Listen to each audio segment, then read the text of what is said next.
watching Capitol Connection from the Illinois State Capitol. Lawmakers are preparing to pack their bags and return to Springfield toward the end of this month for 2 weeks of veto session, or the fall session, where they'll try to deliberate and finalize, wrap up some of the big, hairy issues that got passed through earlier this year. When they come back, they'll come to Springfield under the cloud of a federal investigation that is so far centered around and focused on powerful Senator Martin Sandoval, who previously chaired the Senate Transportation Committee. He stepped down from that post, but is still in the Senate. We turn now to our Reporters Roundtable. John O'Connor from the Associated Press and Bernie Schoenburg from the State Journal-Register. It's good to have you both with us. Mark, be here. We've all been looking through search warrants and through any trace of documents we can. I think, John, one of your stories said, let's try to connect the dots here. What do we know so far about just how wide this federal probe is? Very little and very wide. We know it's big. We don't know what's in it exactly. Right. We know that Martin Sandoval, a Democrat from Chicago, was the Transportation Committee chairman and was a key player in Democratic Governor J.B. Pritzker's $45 billion capital infrastructure program that he campaigned on and got passed through in his first session this past spring. It's the first time in a decade that we've had a major construction program to rebuild bridges and schools and roads and airports, et cetera. But it sort of shows how there are companies that can approach lawmakers with their interest and say, I want you to do X, Y, or Z for me. I'll give you a campaign contribution. I think it sort of illustrates what companies are willing to do to gain influence with lawmakers. It's how the lawmakers respond to that that might or might not attract the interest of the feds. As long as I've been watching anything in this building, and all of us, there are people who give campaign contributions. Paul Simon, who is known as a squeaky clean politician, former United States Senator, Lieutenant Governor, wrote books about this, and we need campaign finance reform, but he said, at the end of a long day, if I have a bunch of calls to make and somebody has given me $10,000 and then there's other people that I don't know, who am I going to call first? Even Paul Simon admitted that this is the way the system works as he was going for reforms. The question, or the important thing for the politician, and we hear the words quid pro quo in the political world right now. If you're asking for money, you can never promise something in return that the government will do. You can't say, I will pass a bill if you give me this money, or I will make sure that a state agency gives you a contract if you give this money. If you are caught on tape saying that, that's a crime. If you have one of these contractors go to your fundraiser on a Monday night and you vote for something that they want on Tuesday, but you don't make a promise that you'll vote for it for that money, then you're fine. Obviously, this is the swamp Illinois style. This is the swamp Washington style.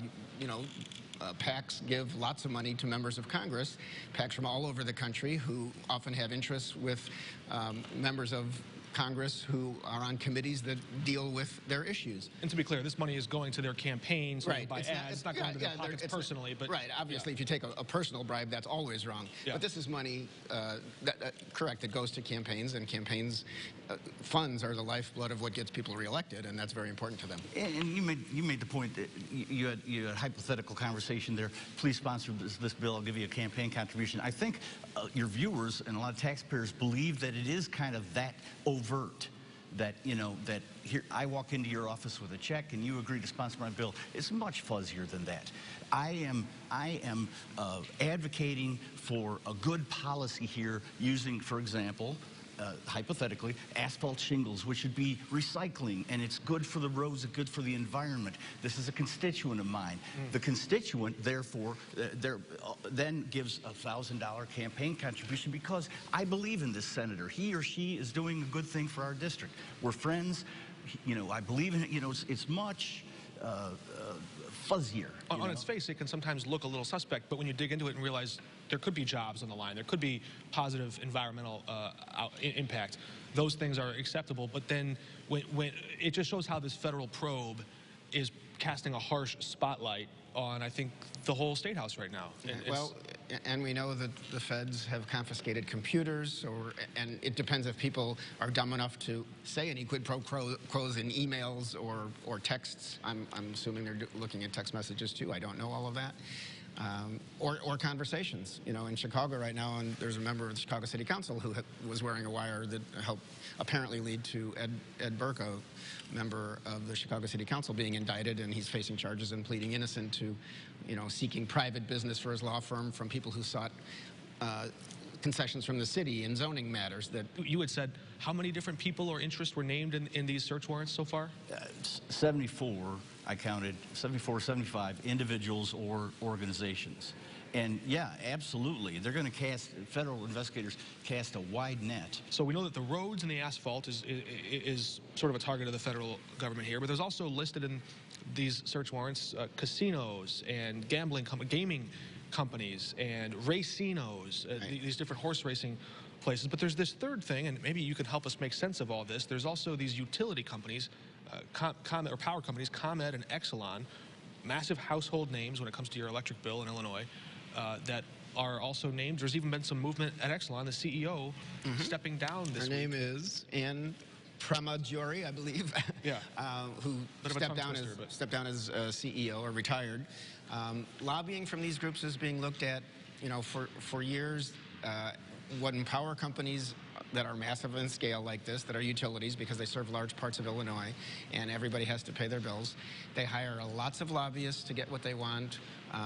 There was a big bill passed even when Governor Rauner was here. It was one of the swiftest things that happened with a Republican governor and a Democratic legislature to promote clean energy, but in the process of that also give tax incentives or breaks to a couple of nuclear power plants that that were threatening to be closed. One in Clinton, one near the Peoria area, or Quad Cities area, was it? Quad Cities. Yeah.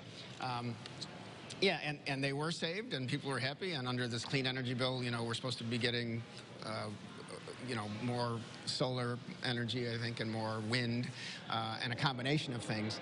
But critics said, and then we also know that in recent months, the feds have raided homes or offices of some people who have lobbied for some big companies, and some of these people have been associated or are friends with Speaker Madigan in the House. We don't exactly know where it leads. You know, I've heard for years clearly these are companies that employ a lot of people, and you know, I don't know if the patronage that you can't do at the state may end up at utilities over time. It's just the kind of word you hear over time, and maybe the feds are looking at things like that, but we don't know yet. John and Bernie, thanks so much for joining us. Thanks, guys. We're back in just a moment.